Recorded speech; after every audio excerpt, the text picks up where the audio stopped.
పరిశుద్ధ గ్రంథం నుండి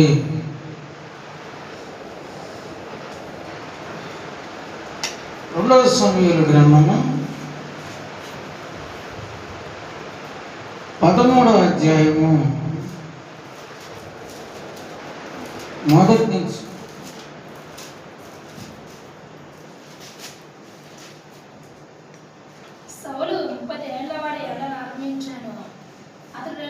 రెండవ సమూయేలు గ్రంథము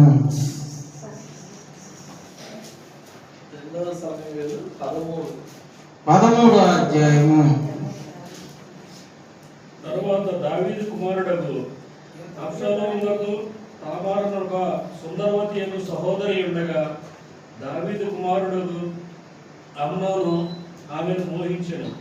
తామారు కన్య అయినందున ఆమెకు ఏమీయు చేయవలనను దుర్లభమని అమ్నోను గ్రహించి సింతాక్రాంతుడై తన చెల్లెలైన తామారును బట్టి చిక్కిపోయాను. ప్రార్థన చేసుకున్నా.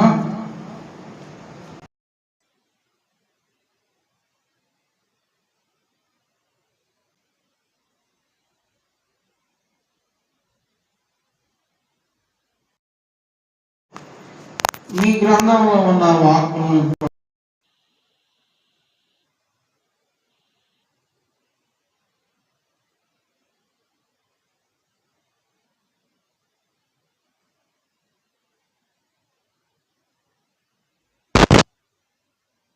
ఆమేన్. మంచిది.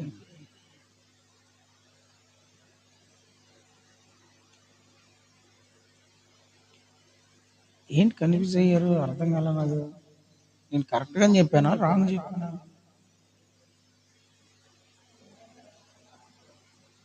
అంతే.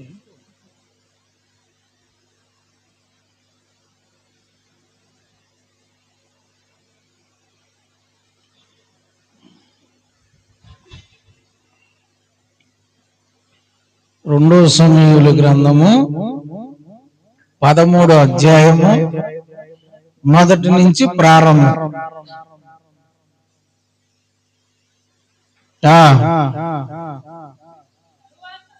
తరువాత దావీదు కుమారుడగు అబషాలోమునకు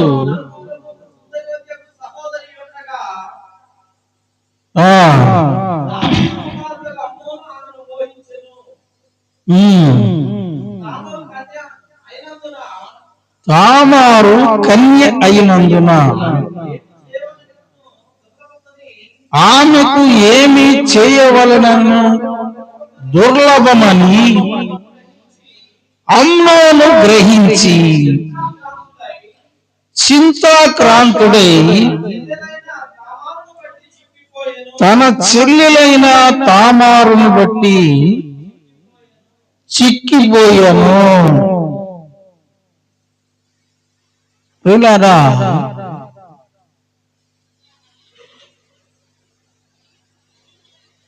చదవబడిన భాగంలో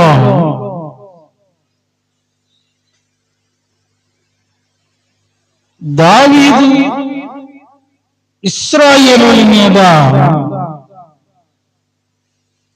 రాజుగా రాజ్య పరిపాలన చేస్తూ ఉన్నాడు. రాజుగా రాజ్య పరిపాలన చేస్తున్నటువంటి సమయంలో దావీదు గారికి 8 మంది భార్య పిల్లలు, దాదాపు ఒక 80 మంది దగ్గర ఉన్నారు. అయితే అబషాలోము, తామారు ఇంకా కొంతమంది కలిసి దావీదు యొక్క ఒక భార్య కుమారులు, అలాగే అమ్నోను ఇంకా అతనితో సహోదరులు, అట్లా విధంగా దాదాపు కుమారులు కుమార్తెలు ఉన్నారు. అయితే ఈ యొక్క అమ్నోను యొక్క సహోదరుడైనటువంటి అదే అబషాలోము యొక్క సహోదరుడైనటువంటి అమ్నోను అంటే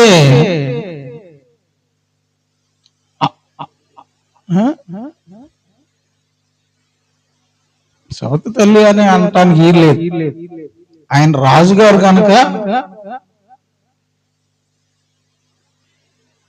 రాజుగారికి అనేక మంది భార్యలు ఉండటం ఆ రోజుల్లో సహజం కనుక మనం దాన్ని ఎలా భావించాలంటే సహోదరులుగానే భావించాలి. అమ్నోను గాని అబ్షాలోము గాని లేకపోతే వారికి సంఖ్య సంతతినంతా ఏం చేయాలంటే ఒక కుటుంబీకులుగానే చూడాలి. అయితే అమ్నోను యొక్క ఆలోచన ఎవరి మీద పడింది? అబషాలోము యొక్క చెల్లెలు అంటే అమ్నోను కూడా చెల్లె, కానీ తల్లులు మాత్రం వేరు, తండ్రి మాత్రం ఒక్కడే. ఈ అమ్నోను ఏం చేస్తూ ఉన్నాడంటే ఏమి చేయలేక ఏమి చేద్దామన్నా అది ప్రాణాపాయంగా సంభవిస్తుందని, తనకు నష్టం కలిగిద్దని, లేకపోతే ఏదో ఒకటి సంభవిస్తుందని, అది దుర్లాభమని. దుర్లాభం అంటే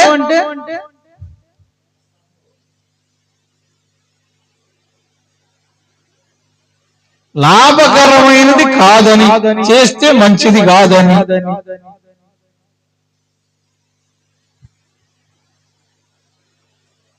ఏమీ చేయలేక ఏమైపోతూ ఉన్నాడంట, చింతాక్రాంతుడై చిక్కిపోతున్నాడు. ఎందుకంటే ఆమె బహు సౌందర్యవతి. ఆమె యొక్క అందాన్ని చూసి ఆమె మీద మనస్సు పడి ఆమె విషయమై ఏమీ చేయలేక, చేయటానికి వల్ల పడక, చేస్తే ఏదైనా జరిగిద్దామో ప్రాణాపాయం భయంతో చింతాక్రాంతుడై దుఃఖంతో వ్యాధులతో చిక్కిపోతున్నాడు. నానాటికి రోజు రోజుకి ఏమైపోతున్నాడు? చిక్కిపోతున్నాడు.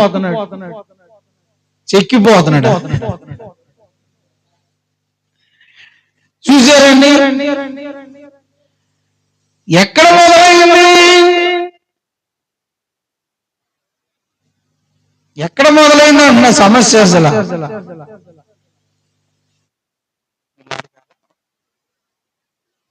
వెళ్దాంలే నిదానంగా.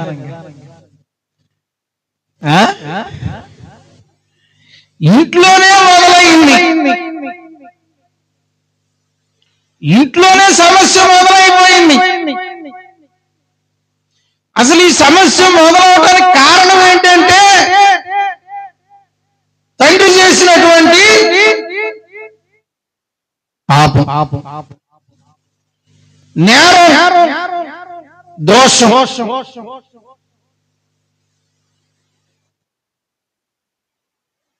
చూశారు దావీదుతో ఏమన్నాడు?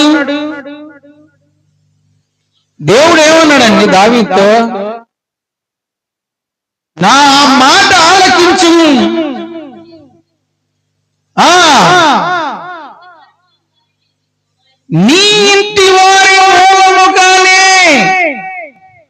నేను నీకు అపాయము పుట్టించెదను. ఎన్ని? అక్కడే 11వ అధ్యాయం 12వ అధ్యాయం 11వ వచనం అంట. 2 సమూయేలే. దేవుడు ఇచ్చిన మాట ప్రకారంగా ఇంటిలోనే మొదలైంది. నీ ఇంటి వారి వలననే నీకు అపాయం పుట్టించును. చూశారండి ఎంత భయంకరమైన పరిస్థితి. దేవుడు అదే చెప్పాడు, నా విషయంలో గనక విరోధంగా నడిస్తే 3-4 తరాల వరకు ఏం చేస్తానన్నాడు? తల్లిదండ్రులు చేసిన దోషమును ఎక్కడేస్తానన్నాడు? ఈ కుమారుల బడిలో. చాలా మంది తెలియక పిల్లల విరోధంగా నడుస్తున్నా, లేకపోతే భార్య విరోధంగా నడుస్తున్నా, భర్త విరోధంగా నడుస్తున్నా, అసలు కారణం ఏంటనే తెలుసుకోరు. ఒక సమస్య మొదలవ్వాలంటే, లేకపోతే ఒక వ్యాధి రావాలంటే, ఒక నష్టం జరగాలంటే, లేకపోతే ఏదైనా ఒక కార్యం జరగకపోవాలంటే దాని వెనకేముంటుందంటే కారణం ఉంటుంది.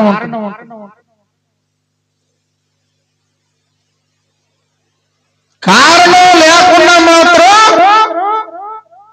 సాతాను ఆ కుటుంబంలోకి, ఆ మనుషులోకి ప్రవేశించదు. అది తాతదో, తండ్రిదో, లేకపోతే వాళ్ళ మొత్తదైన వాళ్ళ.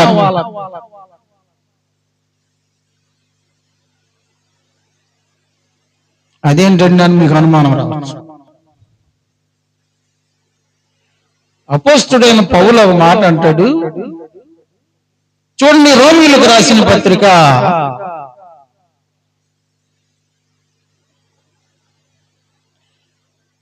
7వ అధ్యాయము 5వ వచనం చూడండి. ఏలయనగా మనము శరీర సంబంధులమై ఉన్నప్పుడు మరణార్థకమైన ఫలములు ఫలించుటకై ధర్మశాస్త్రములైన పాపేచ్ఛలు మన అవయవములో కార్య సాధకులమై ఉన్నవి. ఏంటంట? శరీర సంబంధులై ఉన్నప్పుడు అంటే లోకానుసారమైనటువంటి జీవితంలో జీవించేటప్పుడు దాని యొక్క ఫలం ఏ విధంగా ఉంటది? మరణార్థకమైనగా ఉంటదంట. దాన్ని ఏమన్నాడంటే మరణార్థకమైనటువంటి ఫలం. ఏ విధంగా ఆధారం చేసుకొని వస్తుంది? ధర్మశాస్త్రాన్ని ఆధారంగా చేసుకొని పాపము చేయటానికి, క్షమించటానికి, చేసిన దానికి ప్రతిఫలం ఇయ్యటానికి మన అవయవములో కార్య సాధకములుగా పనులు చేస్తాయి. ఇంకా అర్థమైనట్టు ఎడ చెప్పనా? ఈడు బాబు అచ్చంగా ఈడికిలాగే నడిచేవాడు. ఈ తాత బుద్ధులు ఏడికి వచ్చినాయి, వీళ్ళ అమ్మమ్మ బుద్ధులు ఏమికి వచ్చినాయి,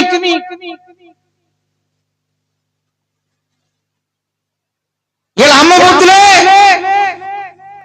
ఏమికి వచ్చినాయి. అర్థమైందా? దేన్ని ఆధారం చేసుకొని ఇంకా మరణార్థకమైన ఫలం అంటే వంశపారంపర్యంగా మరణాలు కూడా జరుగుతాయి.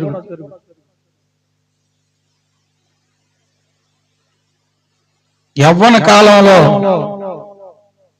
ఏం జరుగుతూ ఉంటే భర్తను పోగొట్టుకుంటారు, భార్యలను పోగొట్టుకుంటారు, పిల్లలను పోగొట్టుకుంటారు. మేనరకం వచ్చిందంట, లేకపోతే వాళ్ళు వదిలి సాలు అంటారు, ఆడబిడ్డ సాలు అంటారు, గర్భఫలాలు రాకపోవటానికి, వ్యాధులు సంభవించటానికి. ఇవన్నీ ఏ విధానంలో లోకానుసారమైన విధానాలు. అది దైవికమైనటువంటి విధానం. అంటే దేవుణ్ణి తెలుసుకున్న తర్వాత వచ్చేటువంటి ఫలం ఎలా ఉంటుందంటే, మీ ఇంటి వారి మూలముగానే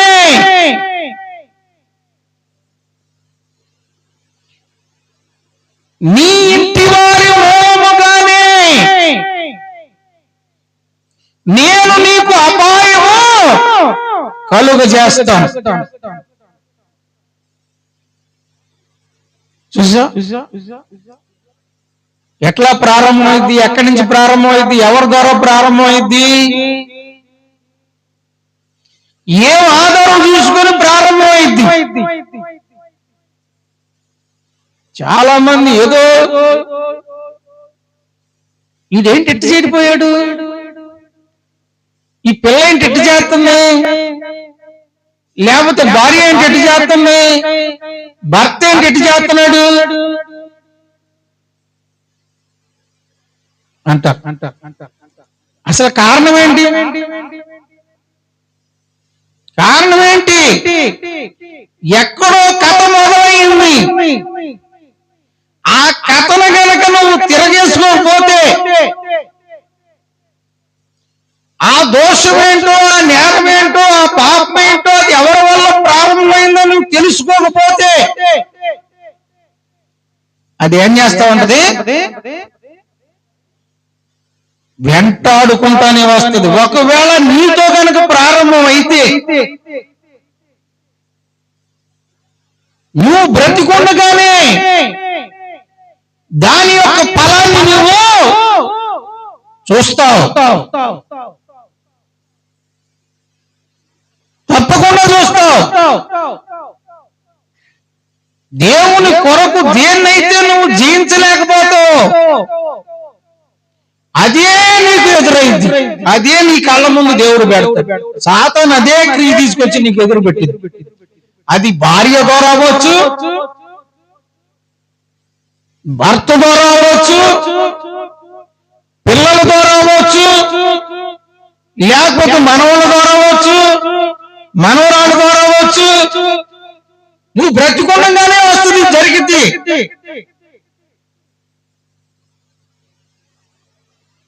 అందుకనే దావీదుకు ప్రారంభమైంది. దేవుణ్ణి తెలుసుకున్న తర్వాత దావీదు చేసినటువంటి దోషాన్ని బట్టి దావీదు ఇంటిలో ప్రారంభమైంది. సొంత కొడుకు సొంత కూతురుని మోహించి ఆమె విషయమై ఏమి చేయలేక ఏమి చేసినా ఆయన ప్రాణానికి నష్టం కలిగిద్దని ఒకటి. రెండవది, రాజకుమారుడు ఎలాంటి పేరు ప్రతిష్టలు వస్తే ఏం జరిగింది అనేది ఒక భయంతో ఏమైపోతూ ఉన్నాడు, కుంగిపోతున్నాడు, కృషించిపోతున్నాడు. కారకుడు ఏమన్నా అమ్మునా? కారకుడు ఎవరు? కారకుడు ఎవరండి? తండ్రి. తండ్రి చేసిన పాపాన్ని బట్టి సాతాను ఎవరిలో ప్రవేశించింది? కొడుకు అయినటువంటి అమ్నోనులో ప్రవేశించింది. ఎవరి మీద మోహము చూపు పెట్టింది? సొంత చెల్లి మీద ఇంట్లోనే.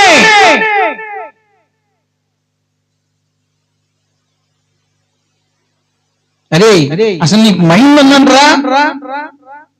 నువ్వు చెయ్యాల్సిన పని అంటారు ఇది. అసలు నువ్వు ఎట్టు చేయొచ్చా అంటారా? ఏదైనా కార్యం జరిగితే, ఏదైనా చేస్తే ఎవరు చేసేదేవురు? చేపించేదేవరు? ఎందుకు చేపిస్తూ ఉన్నాయి? మనుషులు గ్రహించరు. రోజు రోజుకి ఏమైపోతున్నాడంటే చిక్కిపోతున్నాడు. అది సామాన్యమైన మర్యాద కాదు. ఏమనేదా? ఏమనేదండి?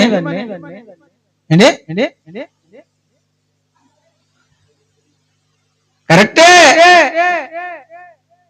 మనోవేమనే చెప్పుకోలేవు, చెయ్యలేము, మానుకోలేము, తెంచుకోలేము, ఇడిచిపెట్టలేము. ఆ బాధ అనుభవించినోడికి మాత్రమే తెలిసింది. అన్నం తినబుద్ధి కాదు, నిద్ర పట్టదు, మనశ్శాంతి ఉండదు, ఒక చోట ఉండలేము, చూడలేంటే ఉండలేము, కనపడపోతే ఉండలేము. ఎంత వ్యాధులంటే తొందరగా సత్య బాగుండని అన్నమాట. సామాన్యమైన వ్యాధులు కాదు. రోజు రోజుకి క్షీణించిపోతున్నాడు. చూడండి, దావీదు అంటాడు ఒక మాట, 107వ కీర్తన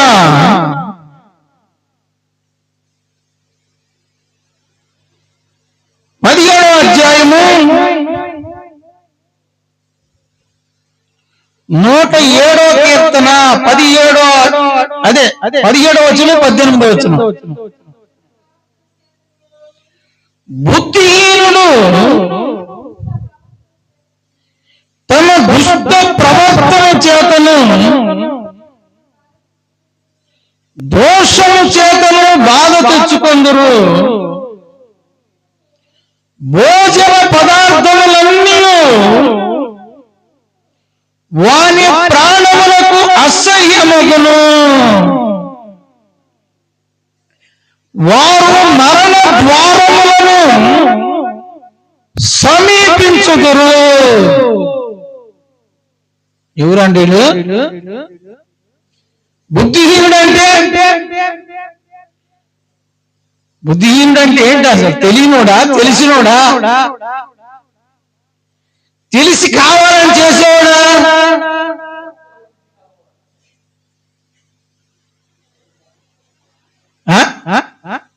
ఏదో వంకర బుద్ధి లేండి. అసలు తెలియనోడా? తెలిసినోడా? కావాలని చేసేవాడా?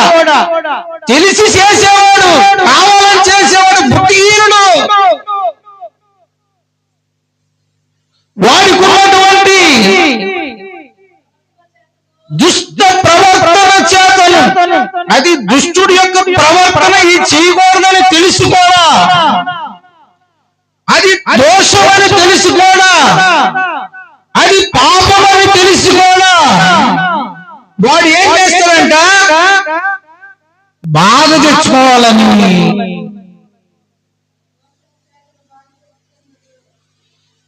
బాధ తెచ్చుకోవాలని ఇక దాన్ని ఇడిచిపెట్టలేడంట. దానికోసం ఏం చేస్తాడు? అన్నం, నీళ్లు, నిద్ర, ఇక ఎవరితో మాట్లాడడు, ఎవరితో స్నేహం చేయడు. ఆడి వ్యాధులే రోజు రోజుకి ఏమైపోతాడంటే క్షీణించిపోతాడు. ఎవడు? బుద్ధిహీనుడు. బుద్ధి ఉండవాడైతే ఆలోచన చేస్తాడు. అరే నేను చేసేది అసలు కరెక్టా, లేకపోతే దీనివల్ల నాకు లాభమా, లేకపోతే నాకేమన్నా ఉపయోగం ఉందని ఆలోచిస్తాడు. అంటే బుద్ధిహీనుడు ఇంకేం ఆలోచిస్తున్నాడు? చెయ్యాలని నిర్ణయించుకుని ముందుకు దిగాడు. ఆలోచన పోయింది. అమ్నోను రోజు రోజుకి క్షీణించిపోతున్నాడు, చిక్కిపోతున్నాడు.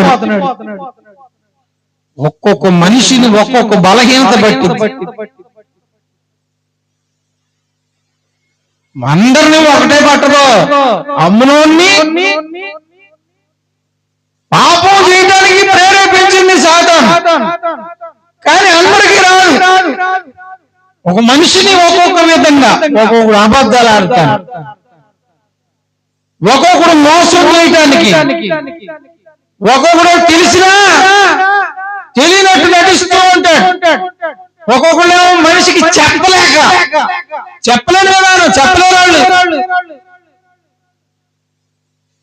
ముందుకు నడవలేరు, వాళ్ళ మాట తీసేయలేరు, వాళ్ళు కాదనలేరు, దేవుడు చెప్పింది చేయలేరు.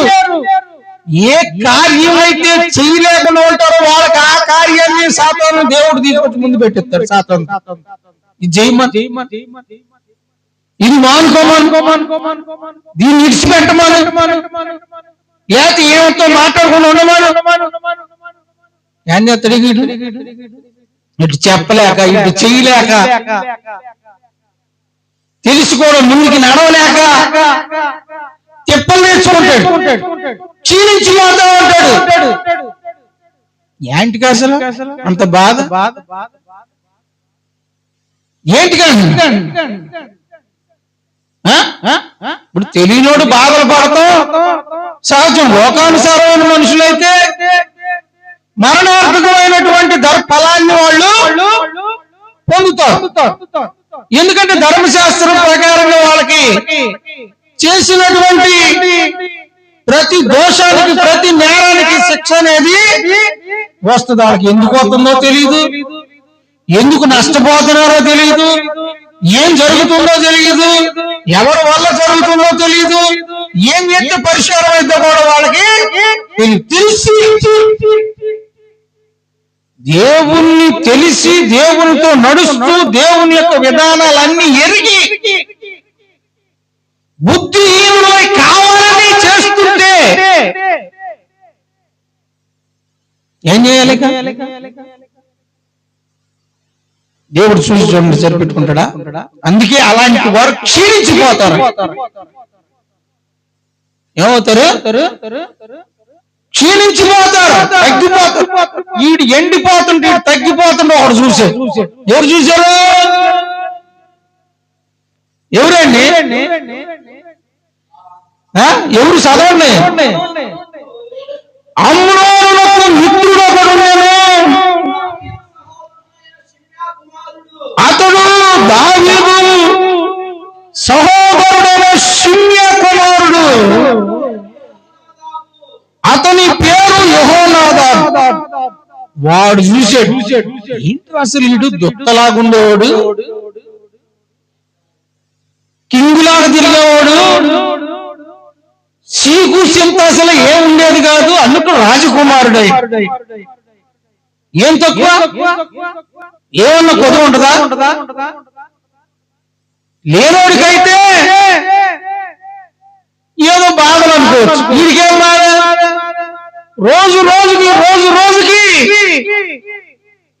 అన్నం తింట్లా, నిద్ర లేదు, మనశ్శాంతి లేదు, సంతోషం లేదు, సుఖం లేదు, మనోవ్యాధంతో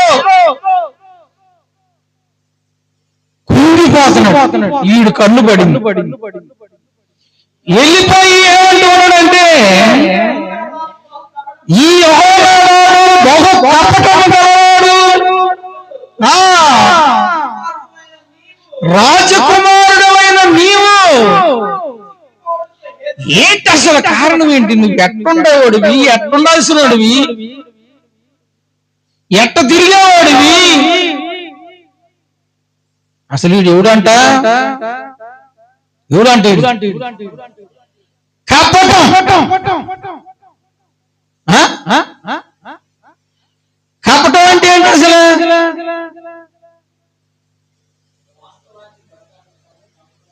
అది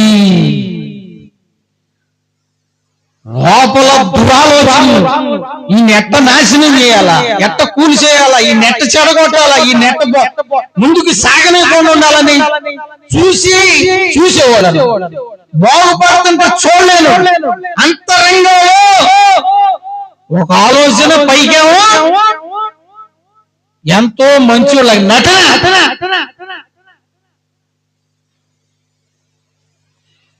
వీడికి చక్కని కారణం దొరికింది. అవినాథ్ అన్నాడు. ఏం కారణం దొరికింది? వీడు చిక్కిపోవటమే ఆడికి కారణం. అందుకే అన్నాడు, అసలు ఏంద్ర రాజకుమారుడు అయిన నీవు చిక్కిపోవటానికి కారణం. చూసారా? సొలొమోను అంటాడు, చూడండి సామెతల గ్రంథము 27వ అధ్యాయము 17వ వచనం చూడండి. ఇనుము చేత ఇనుము పొదునగును, ఒకడు తన చిలికానికి వివేకము పుట్టించును. ఏం చేయాలి ఇప్పుడు? ఏం చేయాలండి? వివేకం అంటే ఏంటి? తెలివితేటలు చెప్పాలి. మంచి ఏది మంచో ఏది చెడో చెప్పాలి. ఎవరికండి? అమ్నోనికి అభినాథ్ అనేవాడు మంచి సలహా ఇవ్వాలి. ఎందుకంటే వాడికున్న బాధ ఏంటో అడిగాడా అడగలేదా? అడిగినప్పుడు మంచి సలహా ఇవ్వాలి. సరే, ఈ యొక్క అమ్నోను ఏం చేశాడంటే వాడు కడుపులో ఉన్నది చెప్పాడు. ఏమని చెప్పాడు?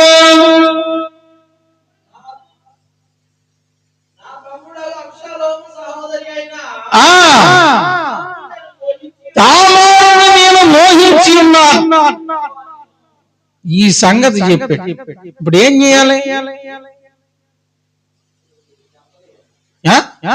అరే అసలు నీకు అసలు తలకాయ పని అవుతుందా? సొంత చెల్లెలు కదా, అసలు దాని మీద ఆ పిల్ల మీద నీ కళ్ళు ఎట్టబడింది.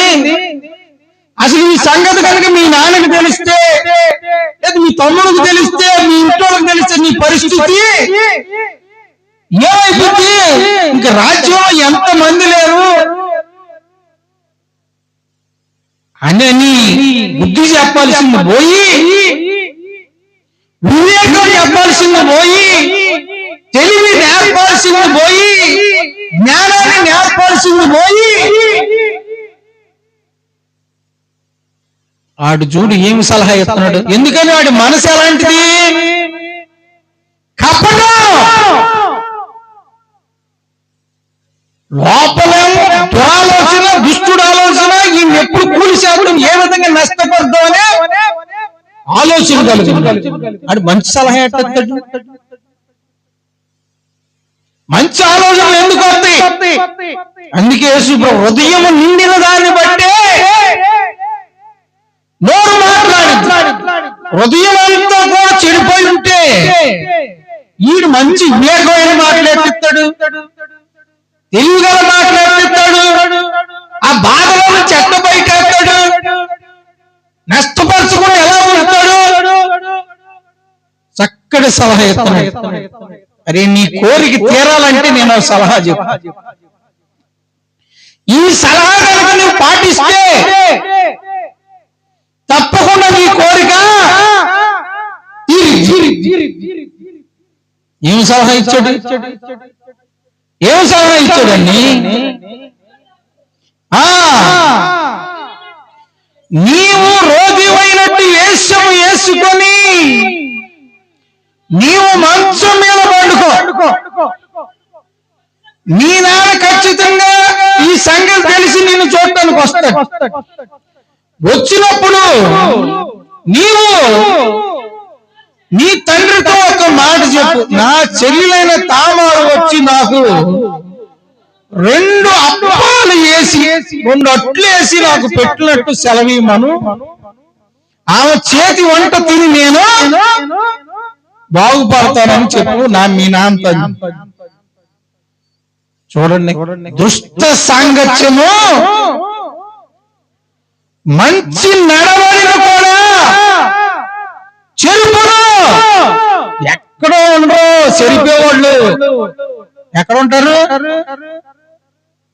పిల్లల్లోనే ఉంటారు, భార్యలోనే ఉంటారు. నేను చెప్పేది అదే, ఎక్కడో ఉండరు మన శత్రువులు. భార్య రూపంలో, చెల్లెల రూపంలో, పిల్లల రూపంలో, కొడుకుల రూపంలో, మనవల రూపంలో, మనవరాల రూపంలో, భర్త రూపంలో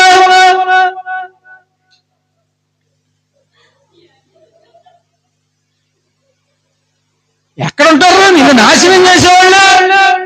బయట వాళ్ళు అయితే గ్రహిస్తావు, వాడి మాట ఏమో వాడిని లక్ష్య పెడతావు, లక్ష్య పెట్టు. ఇప్పుడు బయట ఎవడన్నా సలహా ఇచ్చాడు అనుకో, లేదని ఏదన్నా మాట చెప్పాడు అనుకో, వాడి గురించి ఆలోచిస్తావు. అది ఇంట్లో చెప్పే ఎవరి వల్ల నువ్వు పడిపోతావు, ఎవరి వల్ల నువ్వు మోసపోతావు, ఎవరి మాట నువ్వు నష్టపోతావు, ఎవరి మాట అయితే నువ్వు కాలేలో వాళ్ళే తీసుకొచ్చి సైతాను, వాళ్ళే తీసుకొచ్చి నీ పక్కన కూర్చోబెట్టి పోతుంది. నువ్వు గ్రహించాలి.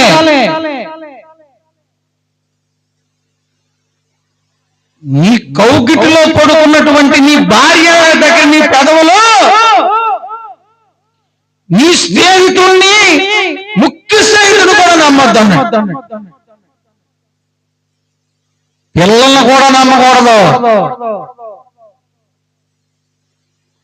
పిల్లల్లో కూడా ప్రయోగం చేస్తే దయ్యాలు. నువ్వు గ్రహించాలి. నీకు ఇచ్చే సలహా, నీవు చెప్పే మాట, లేకపోతే వాళ్ళ యొక్క ప్రవర్తన, వాళ్ళ యొక్క ఆలోచన, వాళ్ళ యొక్క క్రియలు, వాళ్ళ యొక్క విధానం ఏ విధంగా ఉందో గ్రహించాలి. వాళ్ళని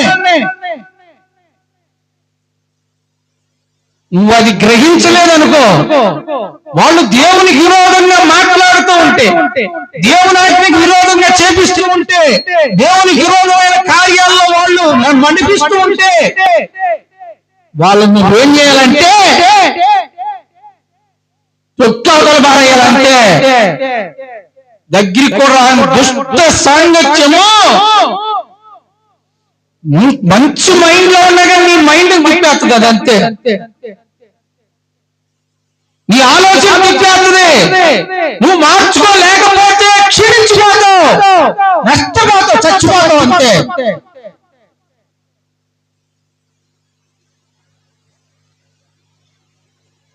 అందుకే చెప్పింది, వాడు మరణ ద్వారములు వాడి కొరకు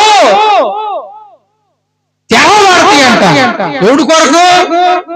బుద్ధిహీనుడు. నువ్వు బుద్ధిహీనుడు అయ్యి సాతాను ఏ విధంగా నేను నష్టపరుస్తుందో గ్రహించలేకపోతే, ఏ మనిషి వల్ల నీకు నష్టం కలుగుతుందో తెలుసుకోకపోతే, ఆ మనిషిని పక్కన తొలగించుకోలేకపోతే నీకు మరణ ద్వారం వస్తుందా? ఎవరికి? చెప్పినోడుగా, ఎన్నోడుగా, చెప్పినోడుగా, ఎన్నోడుగా. ఇని అనుసరించినోడికి చెప్పినోడు రాదు తొందరగా. వాడు చెడగొడతానిగా వస్తుందండి సైతాను. చెడగొడటానిగా వాడు వాడుకుంటా ఉంటుంది. వాడికి ఎక్కువ దీర్ఘాయం వస్తుంది. వాడు క్షేమంగా ఉంటాడు, వాడు మేలుకరంగా తిరుగుతూ ఉంటాడు. సావడు. వాడిని సాతాను అడ్డం పెట్టుకుని వాడుకుంటా ఉంటాడు. వాడికి ఏ రోగం కూడా రాదు. నీకు వస్తుంది. నీకెందుకు వస్తుంది? నీకెందుకు వస్తుంది? అది బుద్ధిహీనుడు అవుతున్నాను తెలిసి కూడా ఆ సైతాన్ గడికే స్థానం అంట. సైతాన్ గారి మాటకే స్థానం ఎత్తున్నావు, సైతాన్ గారితో సహవాసం చేస్తున్నావు, సైతాన్ గారి ఏ ప్లాన్ కి ఆ ప్లాన్ కి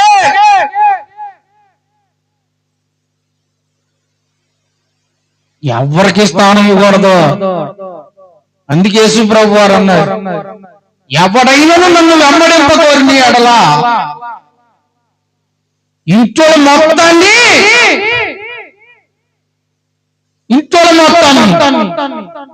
ఎవరిని, భార్యనైనా తల్లిదండ్రులైనా పిల్లలైనా అవసరమైతే నీ ప్రాణాన్ని కూడా సహా నేను చెప్పలేను, మా ఆవిడికి నేను చెప్పలేను, మా పిల్ల మాట నేను మేరలేను, నా పిల్లల మాట నేను మేరలేను, మా ఆయన మాట నేను అస్సలే మేరలేను.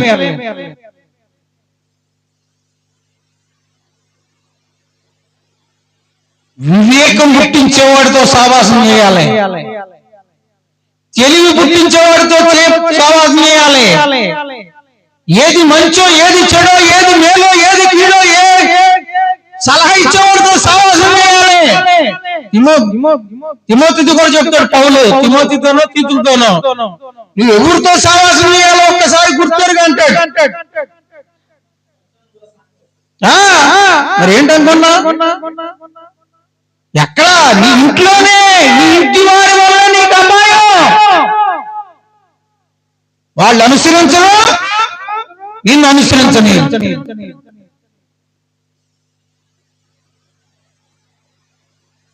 అసలు మొదలైందో ఎవరి వల్ల మొదలైంది, లేకపోతే నువ్వు చేసిన దాని వల్ల మొదలైంది. అసలు ఎందుకు జరుగుతుందో అసలు కారణం నీకు తెలియదు.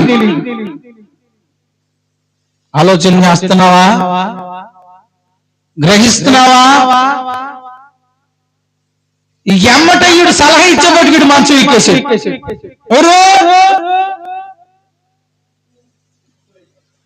యెహోనాదాబు ఎప్పుడైతే సలహా ఇచ్చాడో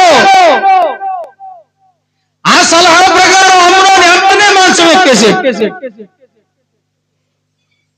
ఎందుకు ఎక్కువ మంచం?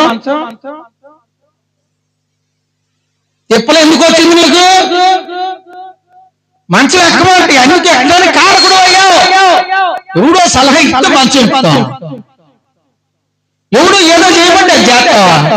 ఎప్పుడు వచ్చినాకేమో ఎవరంట, మళ్ళీ ఎవరంట, దేవుని సాగుకుని నీ మూలంగా దేవుని నామానికి అవమానం, ఇంట్లోకి బాధ, దేవుని సేవకు దుఃఖం. దేన్ని బట్టి? ఇప్పుడు సలహా ఇస్తే, ఏ సలహా ఇస్తే ఆ ప్రకారం నడిచి నువ్వు చెప్పలు తెచ్చుకొని మళ్ళీ దేవుణ్ణి, దేవుని సేవకులు దేవుని నామానికి అవమానం. దేవుడు నాకు మళ్ళీ ఇలాంటి శిక్ష వేసాడేంటి, ఇలాంటి రోగం వేసాడేంటి, అసలు నేనే పాపం చేశా, నేనే నేరం చేశా? ఇన్ని రాళ్ళు వేస్తారు. అసలు ఇది ఎక్కడ మొదలైంది, ఎందుకు మొదలైంది, అసలు ఎందుకు సంభవించింది, ఇట్టి సమస్య ఎలా పరిష్కారం చేసుకుందామనే ఆలోచన మాత్రం ఇశ్రాయేలు విషయంలో దేవుడు ఒక మాట మాట్లాడతాడు. ఇర్మియా చూడండి, ఇర్మియా గ్రంథము 5వ అధ్యాయము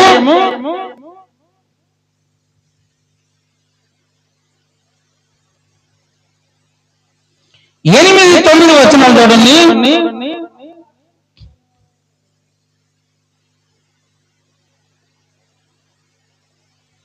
చదువు.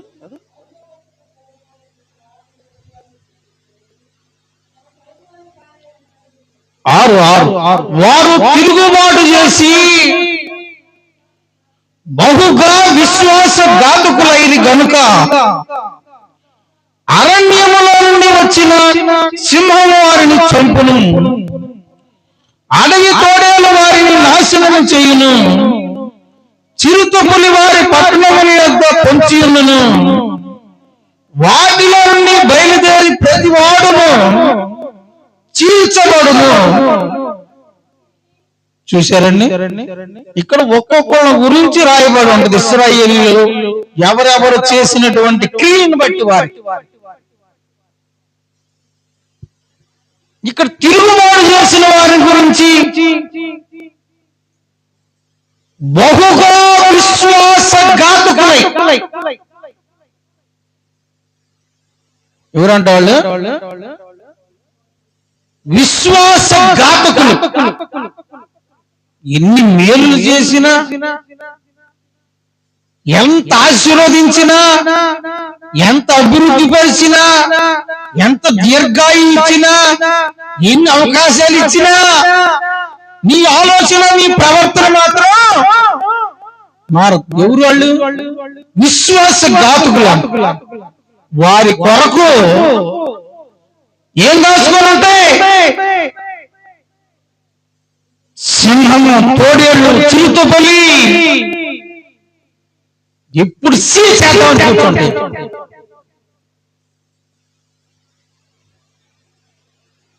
విశ్వాసఘాతకుడు అంటే అర్థం అవుతుందా? ఎందుకు చుట్టుకుంటది?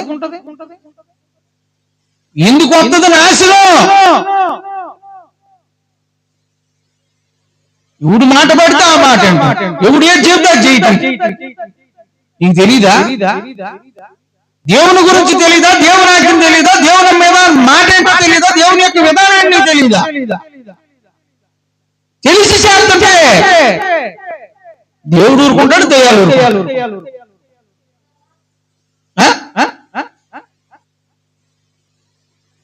మనుషులు గ్రహించట్లా, నష్టపోతున్నారు, క్షీణించిపోతున్నారు, వ్యాధిగ్రస్తులు అవుతున్నారు. మళ్ళీ దేవుడి మీద రాళ్ళే. అంతేనా? ఇన్ని రకాలుగా మాట్లాడతారు. మానవుడు మంచం ఎక్కాడు. ఎవరు? అమ్నోను. ఎవరు మాటిని?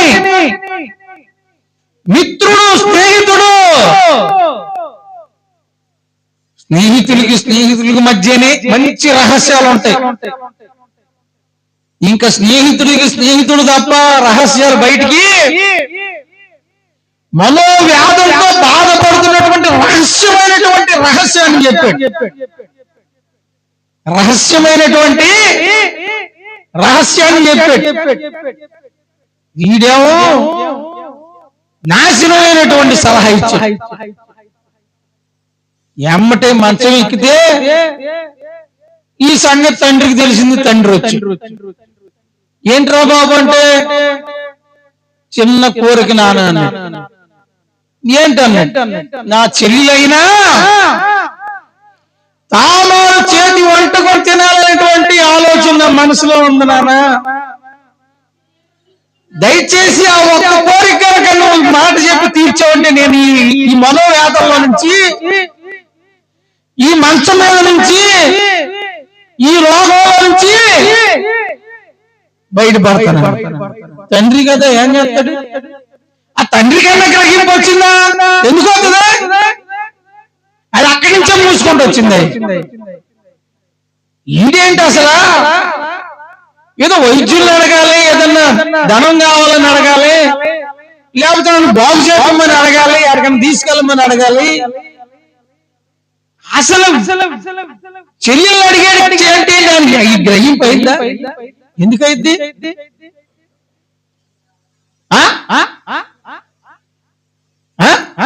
గ్రహింపు అవు కొన్ని విషయాలు. రెండోది సొంత చెల్లెలే కదా అని అట్ట కూడా పోవచ్చు. రెండు పక్కల ఆలోచన. అసలు వీళ్ళు ఆ దుర్లాభం, ఆ దుష్టుడు ఆలోచన, లేదా విరోధమైన భావం ఎందుకు ఉంటుంది అనుకోని, సరే నాన్న నేను చెప్తేలే అమ్మాయితో, చెల్లెలతో అన్నట్టు వెళ్ళాడు. వర్తమానం పంపించాడు. అమ్మా, నీ అన్నయ్యనా అమ్మునోడు నీ చేతి వంటకం తినాలనుకుంటున్నాడు కనుక నీ వెళ్ళి భోజనాన్ని సిద్ధపాటు చేయి అనగానే ఏం చేసిందంటే, తండ్రి ఆజ్ఞ కనుక రాజాజ్ఞ, తండ్రి ఆజ్ఞ. ఎటు నేరటానికి ఈ లేని పరిస్థితి బయలుదేరి వచ్చింది. వంట చేసింది, తీసుకొచ్చి ఏం చేసింది? అన్న దగ్గరికి వచ్చి అయితే అతడు భుజం పాలని వచ్చినప్పుడు ఆమెను పట్టుకొని, నా చెల్లి రమ్ము, నన్ను సైనించమని చెప్పగా, ఆమె నా అన్న, నన్ను అవమానపరచుకును, ఈలాగు చేయుట ఇశ్రాయేలులకు తగదు, ఇట్టి జార కార్యము నీవు చేయవద్దు, నా అవమానము నేనెక్కడ దాచుకుంటున్నా? ఎంత బ్రతిమలాడుతున్నాడు, ఎంత ప్రాధాన్యపడుతున్నాడు. వాడి కళ్ళు ఏమైపోయినాయి? మూసుకుపోయి. అంటే అందుకే దావీదుతో అన్నాడు నాతాను, మార్గస్థుడు ఒకడు వస్తాడు. ఎవరంట? వాడు వచ్చినప్పుడు ఖచ్చితంగా ఆయనతో చెయ్యాల్సిందే. ఎవడు వచ్చాడో తెలుసుకుంటే అసలు తెలియ, వాటిని పంపించుకోవడానికి అది చేయకుండా, అది కోరిక తీర్చుకోకుండా, వాడు కోరిక మీద వస్తాడు. వచ్చినప్పుడు ఆ కోరిక నీకు పడుతుందంటే, ఆ ఆలోచన నీకు వస్తుందంటే, ఆ తలంపు నీలో ప్రేరేపణ చేస్తుందంటే ఏం చేయాలి? గ్రహించాలి. అసలు గ్రహించలేని పరిస్థితిలో నువ్వు ఉంటే ఖచ్చితంగా వచ్చిన మార్గస్థుడికి నువ్వేం చేయాలి? ఆడి కోరిక తీర్చాల్సిందే. తీరుస్తావు, తప్పకుండా తీరుస్తావు. నేను ఎన్నో సార్లు చెప్తున్నా, ఆలోచన కాడే మనం పట్టుకోవాలి.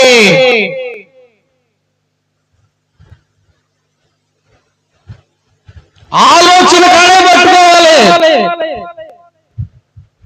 నాకు ఒక సైతాను ఒక ప్రశ్న తగ్గి అయ్యగారు ఏంట, మీరు నాకు కరెక్ట్ గా సమాధానం చెప్పాలి. చెప్తాను, నాకు తెలిస్తే, లేకపోతే నిన్నే అడుగుతా చెప్పు. మీ దగ్గర మందిరానికి వస్తారు, మీ దగ్గర మందిరానికి వస్తారు. మీ మందిరానికి వచ్చిన వాళ్ళందరూ నీ దగ్గర బాప్తిసం తీసుకుంటారు. వాళ్ళు చిన్నోళ్ళని పెద్దోళ్ళని వాళ్ళందరూ నీకేమవుతారండి? ఏమవుతారు? ఏమవుతారు బేబీ? గట్టి చెప్పు. కుమారులు, కుమార్తె. వయసుతో సంబంధం. మరి కుమారులు కుమార్తెలైనప్పుడు సంఘాల్లో లేకపోతే సేవకుల్లో ఎలాంటి ఘోరాలు జరుగుతున్నాయి?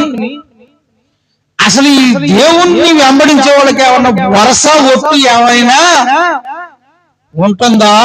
మీరు చెప్పండి అయ్యగారు. నన్ను ప్రశ్నిస్తు ఏం చెప్పాలిగా?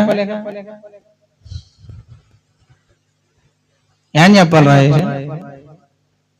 నీ భార్య అయినా ఇక్కడికి వస్తే నీకేమైంది? చెల్లి, అంతేగా? నా కొడుకు, సోదరు గారు నా కొడుకు.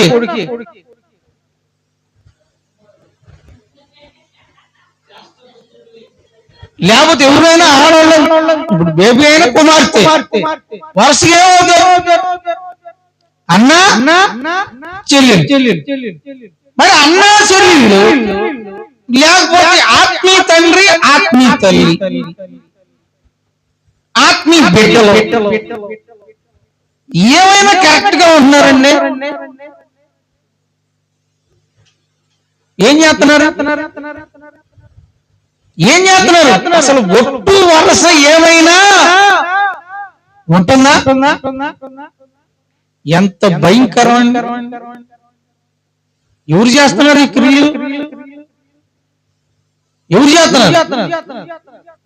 ఇంటికాడ కూతురు కావచ్చు, లేకపోతే ఇంటికాడ కోళ్ళ కావచ్చు, లేకపోతే ఇంటికాడ మరదలు కావచ్చు, లేకపోతే ఇంటికాడ చెల్లెలు కావచ్చు, అక్క కావచ్చు, భార్య కావచ్చు. కానీ దైవికంగా వచ్చేప్పటికి ఏమవుతారు?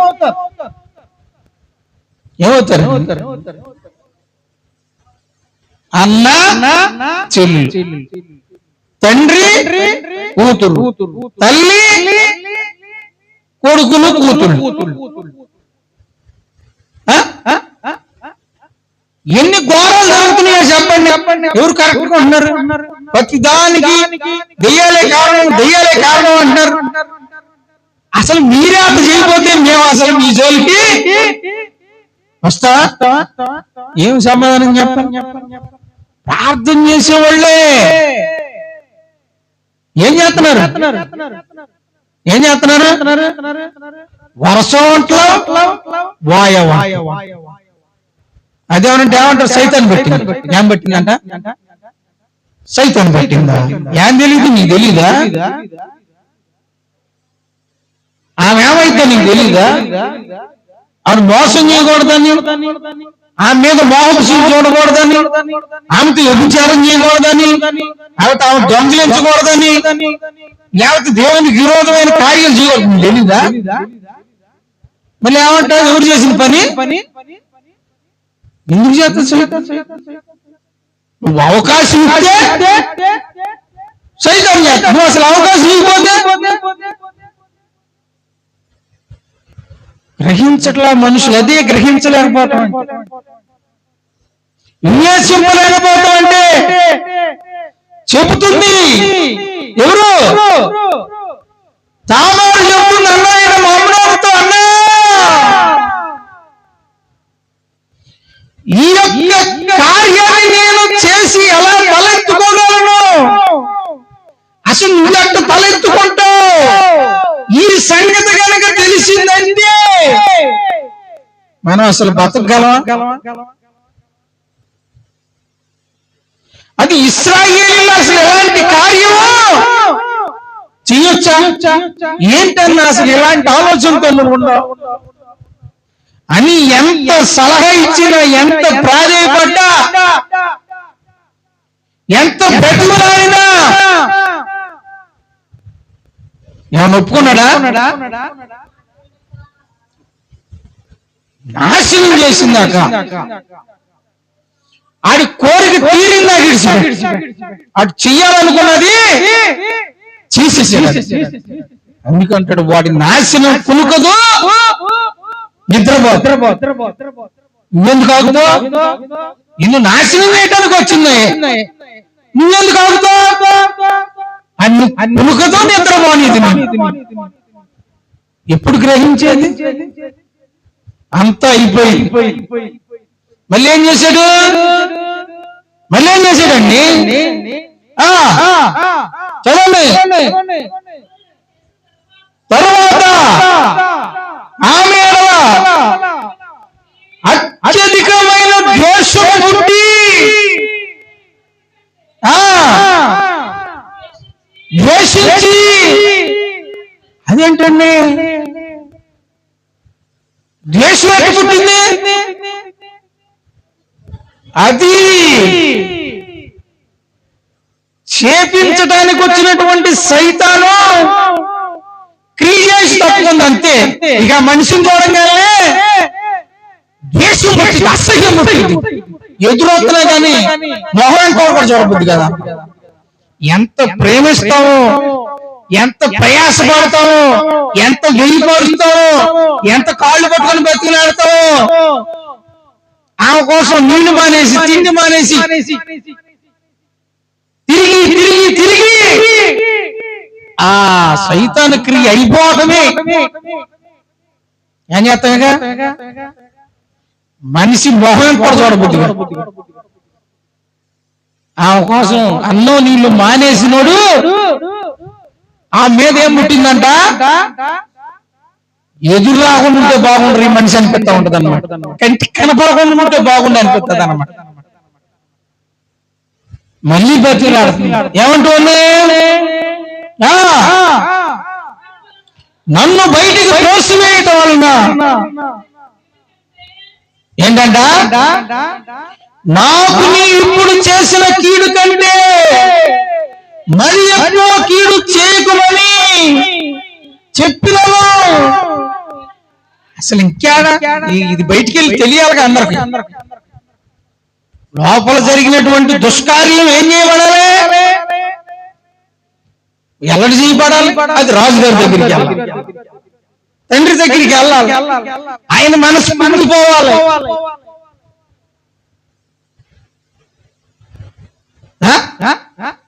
ఇక్కడే దాగి ఇక్కడే ముసుగుబడి చేసే క్రియ ఖచ్చితంగా ఎవరికి తెలియాలి? వాళ్ళకి తెలిపే వరకి సైతాన్ ఊరుకోదు. రోజు అమ్మ దగ్గరికి వెళ్ళింది. ఏమన్నా మీరు చావనే చావరు, మీరు తింటమే కళ్ళు తెరవబడతారు, మీరు దేవదూతలు అవుతారు. తింటమే వెళ్ళిపోయింది. ఎక్కడికి వెళ్ళింది? దేవుని దగ్గరికి వెళ్ళిపోయింది. నేను ఆలోచన చేస్తేనే నాకు మరణ శిక్ష చేశారు, వాళ్ళు క్లీన్ చేశారు. మరి ఇప్పుడు దీని సంగతి నేరం చేపించేది సాతానే, నీకు అసహ్యం పుట్టించేది సాతానే, మరలా నీ మీద వేచ్చానికి దిగాడు కూడా సాతానే. గ్రహిస్తున్నావా? ఎంత నష్టపోతున్నావు, ఎన్ని నష్టపోతున్నావు, ఎంత శాపాన్ని తెచ్చుకుంటున్నావు, ఎంత కీడు తెచ్చుకుంటున్నావు, ఎన్ని తిప్పలు తెచ్చుకుంటున్నావు. బ్రతిలాండే కానీ ఒక్కలు బయటికి లాగేసి ఎమ్మటి కథ మార్చేసింది, బట్టలు చింపేసుకుంది, వెళ్ళిపోయి అన్న కాళ్ళ మీద పడిపోయింది. అన్నా ఎంత ఘోరం జరిగింది. అబ్షాలోము చెప్పింది, ఏం పర్లేదు, నీ సొంతాన్ని అసలు ఈ రహస్యాన్ని బయటికి రానివద్దు అన్నట్టు. చూశాడు ఒక్కసారి మాట పెట్టాడు. అబ్షాలోము తండ్రి దగ్గర ఈ సంగతి తండ్రికి తెలిసింది. తండ్రి ఇంకేం మాట్లాడాల? ఏం మాట్లాడతాడు? మాట్లాడతానికి ధైర్యం ఏది? తండ్రి చేసిన పాపం కళ్ళ ముందే కనపడుతుంది. ఒకళ్ళు వెళ్ళి ఏంట్రా ఇట్లా చేసేవాడిని అన్నాడు అనుకో, ఏంటి నా పిన్నం సంగతి అంటాడు. ఏ పిన్నా? పిన్నామని తీసుకొచ్చి పెట్టాడుగా, ఉరియా భార్యను తీసుకొచ్చి పెట్టాడుగా దావీదు. పిన్ని పిన్ని పిన్ని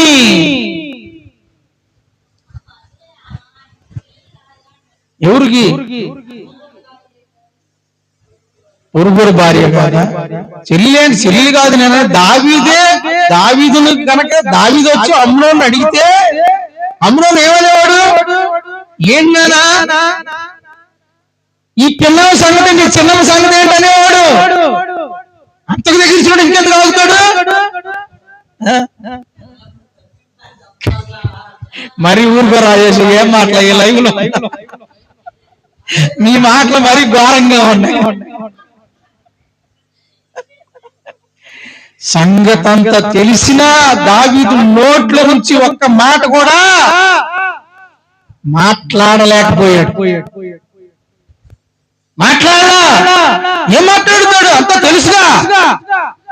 నేను చేసిన దాన్ని బట్టే నా కుటుంబం మీదకి వచ్చింది, నా పిల్లల మీదకి వచ్చింది, అదే నాకు ఎదురయ్యింది. ఈ సమయంలో కనుక నేను నోరు తెరిచాను అనుకో, నా గుట్టంతా రట్టు అయిపోద్ది, తెలిసిపోద్ది, దెబ్బకు నోరు మూసుకో. ఇంకేం మాట్లాడతా? ఎంట పడిపోయావు, ఇంకేం మాట్లాడతావు? ఏం మాట్లాడతావు?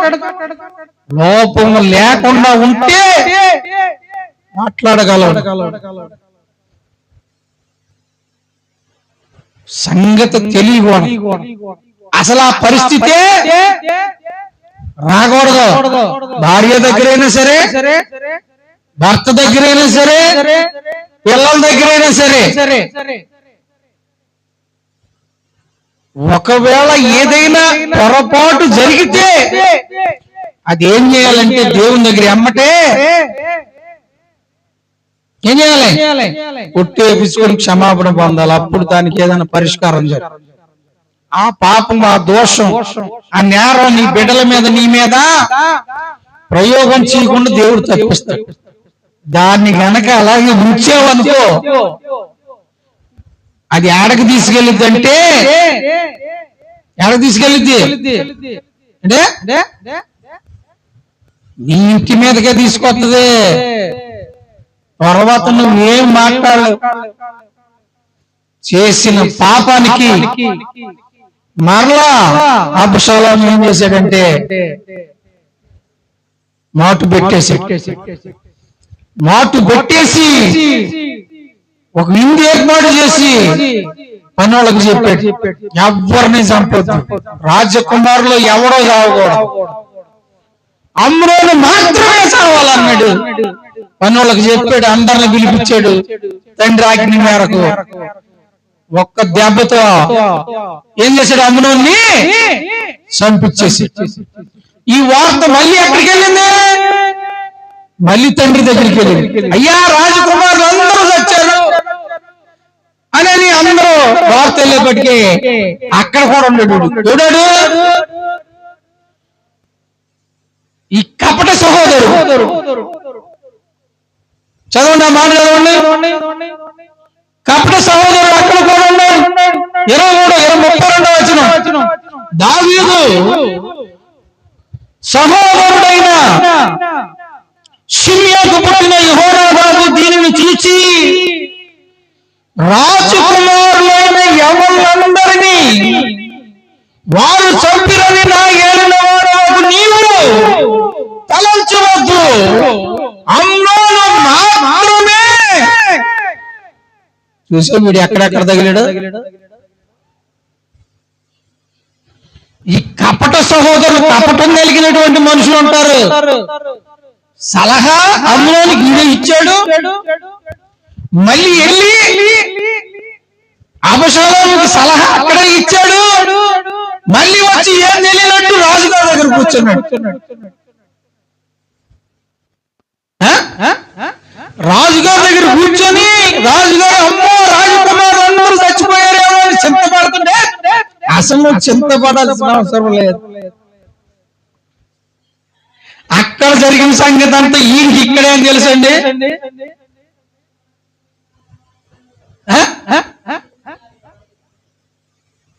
ఎట తెలుసు? అక్కడ జరిగిన సంగతి అంతా వీడికి ఎట్ట తెలుసు? వీడు దొంగ, మోసగాడు, కుట్రగాడు. వీడే సలహాలు ఇచ్చేది. అసలు నీకు సలహాలు ఇచ్చేవాళ్ళు పట్టుకో, నీ ఆలోచన మార్చేవాళ్ళని పట్టుకో. వాళ్ళు ఎక్కడ ఉంటారని చెప్తున్నా నేను. ఎక్కడ ఉంటారు? నీ పక్కనే ఉంటారు. నేను ఇందా చెప్పింది అదే. భార్యలోనో, భర్తలోనో, పిల్లల్లోనో, మనవాళ్ళలోనో, మనవాళ్ళలోనో, మన స్నేహితుల్లోనో, ఏళ్ళలోనే ఉంటారు. అసలు ఎవరి వల్ల ఏ నష్టం వస్తుందో నువ్వు గ్రహించకపోతే, దేని వల్ల ఏ కీడు సంభవిస్తుందో నువ్వు గ్రహించకపోతే, దేని వల్ల నాశనం అవుతుందో నువ్వు తెలుసుకోకపోతే, వివేకం కలిగి నువ్వు గ్రహించలేకపోతే నీ నాశనానికి ఎవరు పాత్రుడు? దేవుడా? నువ్వే పాత్రుడు, నువ్వే పాత్ర. అంతే. ఆడు సలహా తీసుకున్నాడు, ఈ పేక మీద తెచ్చుకున్నాడు. ఎవరు చచ్చాడు? ఎవరు చచ్చాడు? సలహా ఇచ్చినోడు చచ్చాడా? సలహా తీసుకుని నడిచినోడు చచ్చాడా? ఏంటి ఏం మాట్లాడు? ఎవరు చచ్చారు? సలహా తీసుకుని నడిచినోడు చచ్చాడు. అందుకే చెప్పేది, సలహాలు ఇచ్చేవాళ్ళు బాగానే ఉంటారు, వాళ్ళకేం తెప్పలు రాదు. నేను చెప్పింది అదే. దాన్ని గ్రహించుకోకుండా నువ్వు ఇష్టం వచ్చినట్టు నడిస్తే అది మేలా, కీడా, లాభమా, నష్టమా? అసలు వీడు ఏం చెప్తున్నాడని కనుక నువ్వు వాడిని పట్టుకోకపోతే వాడిచ్చిన సలహా ప్రకారం నడిస్తే ముందు నీకే చుట్టుకుంటుంది, నీకే మరణం. అందరూ ఇక్కడ మాత్రమే చచ్చి సలహా ఇచ్చినటువంటి ఈ యెహోనాదాబు మాత్రం ఏమన్నాడు? వాడు క్షేమంగానే ఉన్నాడు. మరి అదే మరి చెప్పేది, ఇది బాగానే ఉన్నాడుగా. మనం గ్రహించాల్సింది అదే. సొలొమోను కూడా చెప్పింది అదే. చెలికానికి ఏం చేయాలి? వివేకం పుట్టించేవాడు. వివేకం అంటే ఏది ఏది ఏది నడవాలో, ఏది చేయాలో చెప్పగలిగిన వాడితో స్నేహం చేయాలి. కొంగదేస్తా అంటారు. నువ్వేం నడుస్తా, నువ్వేం చేస్తా, నువ్వేరు ఇవన్నీ పాటిస్తా, మనకెందుకు ఇవ్వండి? మరి ఏం కావాలి? ఏం కావాలి? ఆలోచన చేస్తున్నావా? గ్రహించాలి. ఒక్కటే అసలు ఎక్కడ ప్రారంభమైంది, ఎందుకు ప్రారంభమైంది, ఎవరితో ప్రారంభమవుతుంది, ఏం చేస్తే తెలుసుకోకపోతే అది ఏమైందంటే దావీదు కుటుంబం మొత్తం ఏమైపోయింది? అయిందా? ఆగలేక ఆగల. ఒక్కొక్కళ్ళు ఈ నేరం చేసేటువంటి అబ్షాలోము అంతకన్నా ఘోరమైన పాపం చేశాడు. ఆరైపోయిందంటే సొలొమోను వచ్చాడు. సొలొమోను అంతకన్నా చూశారండి, ఇది మొదలైపోయింది. అదే చెప్పేది నేను, ఒక్కడి వల్లే ప్రారంభమైంది. అది తెలుసుకొని బయట పెడితేనేమో ఆ పాపం అక్కడితో తెలుసుకోకుండా నువ్వు కూడా అదే విధానంలోకి వెళ్ళిపోతే నాకెందుకులే, అవకాశం అవుతుందని వెళ్ళిపోయావు అనుకో, ఇక 3-4 తరాలు వరుసనే అంటాడుకుంటాడు. మళ్ళీ దాన్ని తిరగేసుకునేవాడు వచ్చే వరకే